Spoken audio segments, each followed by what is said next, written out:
Well, tell us about this incident. You guys were flying from the Netherlands, weren't you?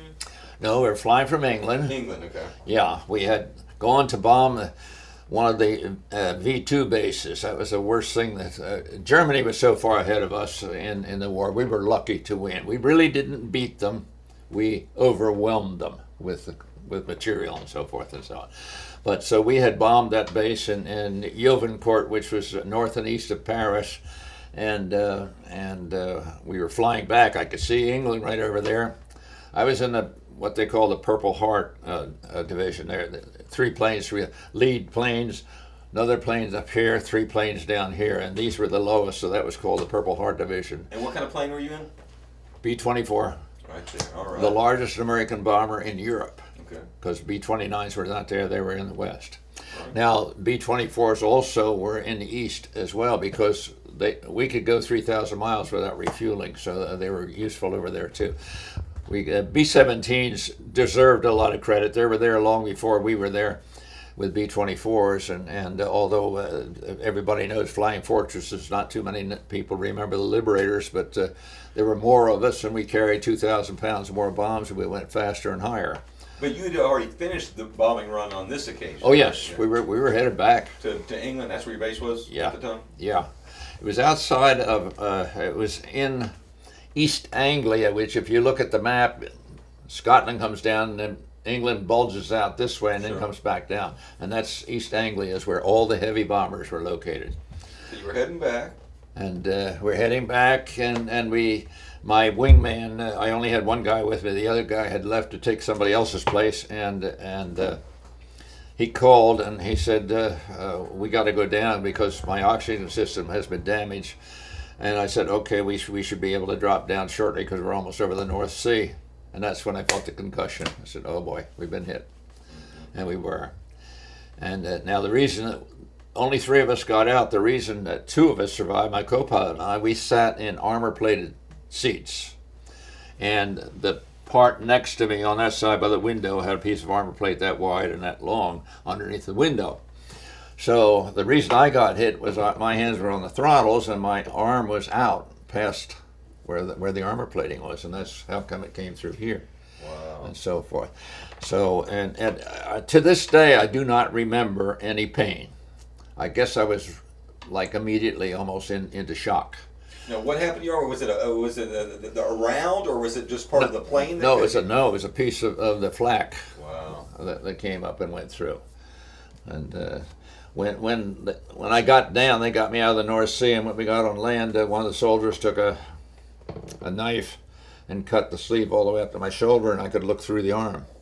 I could see the bone, but it was not hit. But there was a piece of flesh that went across here, bridged across, and went right through. So. But when you were first hit, you said you couldn't even feel it. I don't remember. Right. Yeah. It was I remember the concussion. That's the last thing I remember until I got out of that airplane. How did you get out? Well, once it blew up, we fell. I have no idea how many thousand feet, but finally when it exploded and blew up and blew to pieces, actually the whole back half from the bomb broke away from us.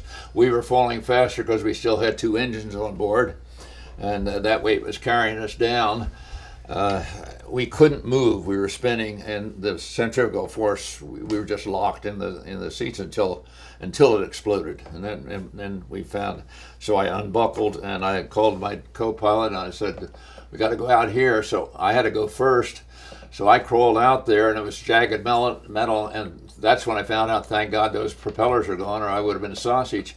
And crawled out there, and then my boots got caught in that jagged metal. So I was lying alongside what was left of the plane there, and then God said, pull the ripcord, so that my arm, that was the last time I could work my arm. I pulled the ripcord, and then as soon as the chute went, I thought, oh my God, that's going to get caught in that tail section, but the tail was gone. So that's several times I missed the whole thing. Then the chute dragged me out of there. It tore off my boots and my shoes, but didn't hurt my feet or my leg. But it tore the chute from the top all the way down to the edge. So there was a section, didn't take out the whole section, but I could see right through that section, see my co-pilot coming down through it. so forth. They were shooting at us from down on ground, but I was coming down rather fast with the chute being that way, and it's fortunate that I came down in the water, because I think if I come down on land, I would have been dead. You landed in the water. How far offshore? In the North Sea, about a quarter mile, I guess. Wow. Yeah. They sent a ship out to get you, or? Eventually they did. They had told us, if you're going to come down in the water, get these things off here and leave this one and then pop it as soon as you hit the water, otherwise the parachute will come down on top of you. Well, I couldn't use this arm, so with this left arm, I got that one loose and hit the water. This one was still on. And hit the water like a ton of bricks. So when I popped up, I was out of breath and so forth and so on, but there was an offshore wind. And the parachute, believe it or not, was still up and dragging me out further out to sea. I figured it wasn't going to get me all the way back to England, but that's the way things went. So finally felt something and grabbed onto it, and it apparently was an anti-submarine net that the Germans had put out there, so couldn't get our stuff coming in through there. They took it down if they wanted the ship to come through. So I grabbed onto that. They had told us, if you're going to get captured without any chance of getting away, get rid of your 45, they might take it from you and kill you with it. So I remembered that, so I dropped that in the North Sea. I had an escape kit in my pocket. I got rid of that. It didn't make a difference. They had more of those than we did after capturing all those guys and so forth. So they pumped up a rubber boat, and two of them came out, and the first words I heard, "For you, der Krieg ist fertig." That means, for you, the war is over. Did you know it? Did you know any German? Yes, I did, but not. I had to figure out what that was saying. Yeah, I knew. Once you figured it out, fertig was finished. I knew that. Well, by the time I got to the hospital, I figured what he had said, because I was a Kriegi, which was a prisoner. I knew that. So. Wow. Now, where did they take you originally? Well, they got us to a revetment in land there. They got us inside, made us strip because we're soaking wet, of course, and cold from the water. Laid down on a metal table, which was cold too. They didn't put down anything in. And my body is going like this, like crazy, of course, from the cold and from the shock and everything else. And were you guys in France at the time? Is this where you were? Netherlands. Netherlands. Okay. Netherlands, yeah. And they came in and dumped some powder in, and I was hoping that was sulfa, which I guess it was. And then they came and gave me a shot, which apparently was morphine, because then I stopped all the shaking pretty much and settled down.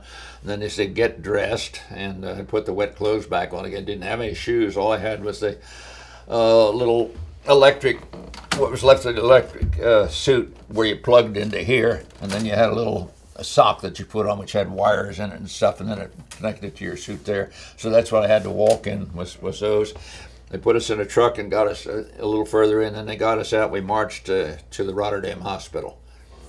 And the interesting thing was, the Dutch people were there.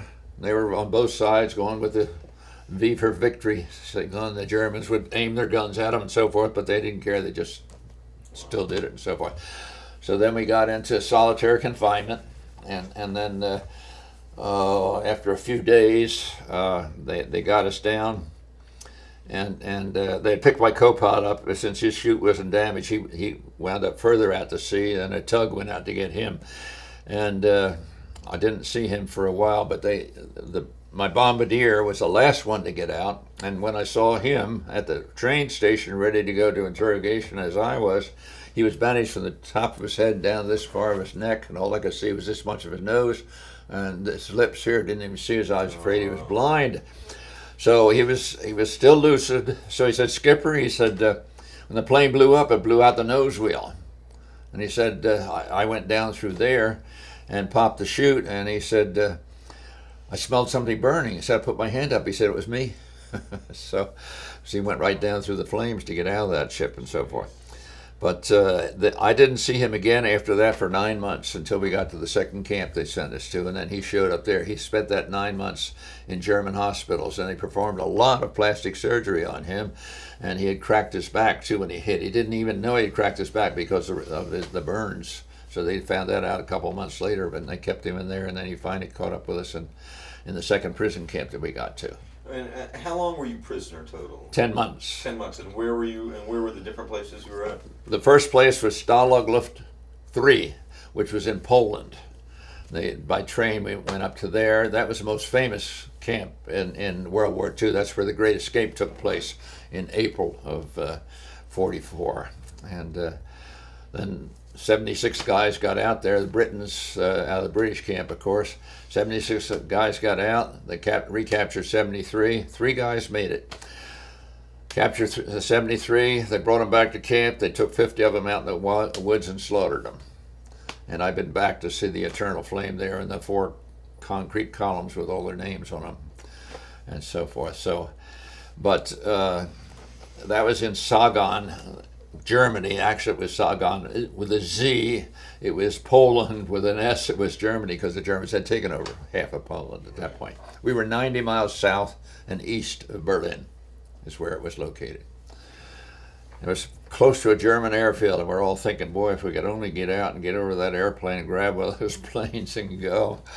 But yeah, I imagine that would be a thought. I mean, and that was the last one you were at was where at the last camp? Last one was Moosburg, Germany, which is about 40 miles north of yeah. There goes my head. Well known, Munich. Munich. Okay, Yeah. southern Munchen. Yeah, I was in Nuremberg, not far. Okay, from there, you know so. what it is. Yeah, Nuremberg. When we left the first camp, because the Russians got within 25 miles of us, and Hitler ordered no prison camps to be released by the Russians or Americans or English. He was going to use them as a ploy to get a better surrender, he thought. And so we had to march out of there in that terrible snow and freezing cold. Wound up, slept in barns. We got to a little church 3 or 4 days after we took off, and that church at Easter or Sunday, at Easter or Christmas, conceivably might have gotten 400 people in there. 2,000 of us slept in there that night.